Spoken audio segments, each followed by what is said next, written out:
Anglers Extra.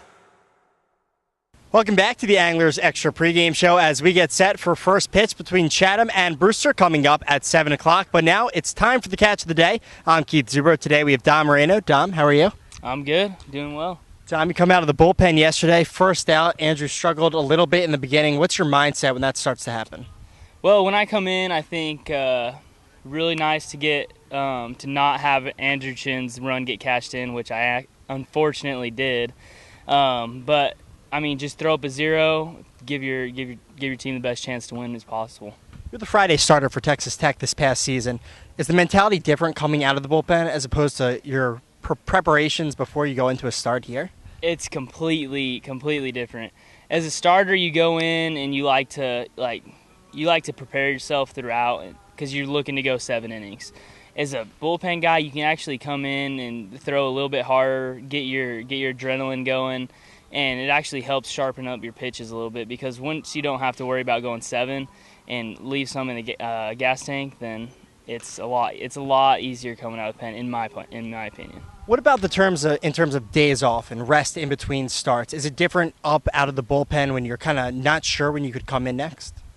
Yeah, it's a little different, and the recovery is a little bit different too because like I said, when you got your adrenaline going and you're throwing hard, then your recovery also suffers from that, especially if you go through like 3 innings. 3 innings from the pen is, I'd say, 5 innings in a start, depending on pitch count, obviously. But for me, coming out of the pen's easy for me because I could probably get up 5 pitches, I'm ready to go. And not a lot of people are like that. It's just something, I don't know. It's just something I've always been able to do. So it's even harder for me when I start because I have to start real late going because it's just easy for me to get going real quick. Does it change up your routine before each start? Because I'm sure most pitchers do the same thing. I know Andrew McGee used to go to the corner store. Does that differ up here, knowing that you're not going to be the guy that's going out and throwing first?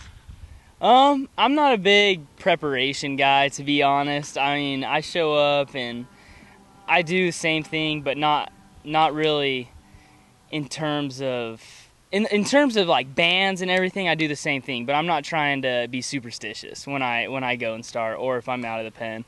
That's just not how I am, I guess. So I show up, I do the same bands, the same stretches, the same everything, and get ready to go. Win, lose or draw any game. So now you're very laid back. How does that help you in your pitching?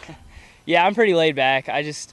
Once you're on the mound, I mean, you give up a double. You know what? You can't reverse time and ungive up the double. So you just chill out, get ready to face your next batter, and there's really nothing you can do on the mound. Maybe be a little upset when you get off because you didn't help your team win or something like that.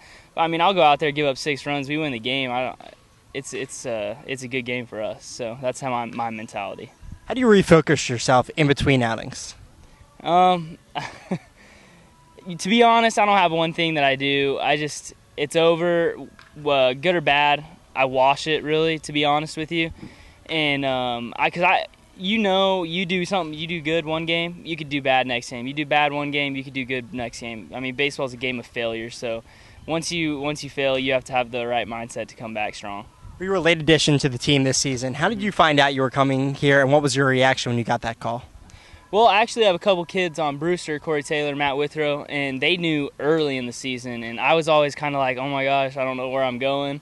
And throughout the whole fall, I didn't know. Then in the spring, I didn't know, and I had hurt my knee, and they wanted to get me in the Cape.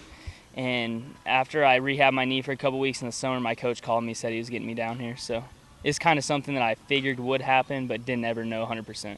Is this what you expected it to be like, though? Yeah, it's awesome, man. I love it. Obviously, I'm from New Mexico, going to Texas Tech, so I don't see green like this ever. So I love it. The ocean's awesome. The beach is awesome. The lakes are awesome. And I'm fortunate enough to have a really awesome host family, so it's great. I love it. What about this humidity, though? Okay, the humidity's bad. I actually hate the humidity. I've been in 2 places that were worse, and that was Atlanta, Georgia, and Tulsa, Oklahoma. Those were the only places worse that I played baseball in, and it's pretty bad. I go out there and pitch, and I'm not a sweater. I don't sweat much, but I am pouring sweat, and so it kind of sucks, but luckily it's not 100 up here. It usually only gets to about 86. Believe it or not, it could be worse, and hopefully we won't be headed down that track. Now, I wouldn't be doing my job if I did not ask you about how you don't like change and how you did not like the shepherd's pie the other day.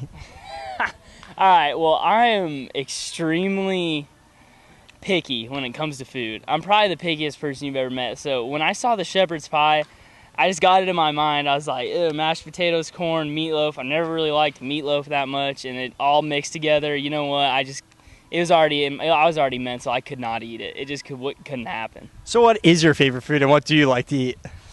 I don't know. Favorite food? I'm a big chips and salsa guy. I'm come from a Mexican family. My dad's Mexican, and I love Mexican food. Any type of quesadillas, chips and salsa. Although I hate beans, but yeah, any type of thing involving salsa, I love. All right, last question. How does Chipotle rank up there then? All right, Chipotle is not Mexican food. First off, Chipotle is a knockoff, but I will eat Chipotle because it's good. But I'd much rather have my dad's cooking any day of the week.